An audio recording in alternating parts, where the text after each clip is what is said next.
This is a cycling race at the China-Vietnam border. Part of the track was in Hekou in China's Yunnan province. Others were in Laocai in Vietnam. Over 600 cyclists and cycling enthusiasts participated in it. If you look at how some of the Western media describe the China-Vietnam relationship, you wouldn't think of anything like that happening. They made it appear as if China and Vietnam were mortal enemies. The BBC was so sure of this that it even opined that China and Vietnam would certainly not talk about the bitter territorial dispute between them during Chinese President Xi Jinping's state visit to the country. Well, first of all, they did. Xi Jinping, also the General Secretary of the Central Committee of the Communist Party of China, raised it in the meeting with Nguyen Phu Trong, the General Secretary of the Communist Party of Vietnam Central Committee. He said that China and Vietnam should turn challenges posed by maritime issues into opportunities of bilateral cooperation. The two sides agreed to further strengthen border defense cooperation, continue to carry out joint patrols in the Beibu Gulf and mutual visits of warships, and deepen cooperation and exchange mechanisms between their navies and coast guards.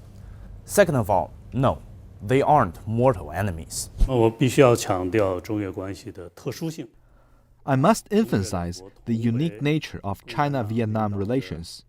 China and Vietnam are both socialist countries led by the Communist Party and friendly neighbors connected by mountains and rivers. Bilateral relations combining these elements are rare in the world. Cyclists shuttling across the border is a testament to this. From January to October this year, Chinese tourists have made more than 1.3 million trips to Vietnam. China is Vietnam's largest trading partner, and Vietnam is China's fourth largest.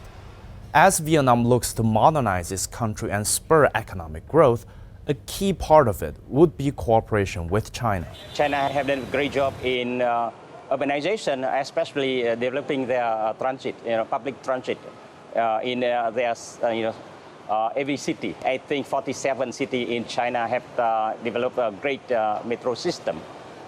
And within 2 decades, that's amazing to see China have increased their length of metro system from a very small number to now nearly 10,000 kilometers. Vietnam's first urban light rail project was built by a Chinese company. It has served nearly 20 million passenger trips to date. During President Xi's visit, the two countries agreed to bolster the development of transborder railways. We see since last year, Vietnam making really a strategic decision that they have to maintain the best possible relationship with China because this is vital, if not indispensable, to their sustained economic development. And it is vital, if not indispensable, to the stability and growth of the region. Vietnam is currently the fourth largest economy in the ASEAN countries. It is also the ASEAN country that trades with China the most. And China, while being the largest economy in Asia, is also ASEAN's largest trading partner. Both countries advocate for a multipolar international order and, in the face of recent conflicts, refuse to go blindly along with West's demands.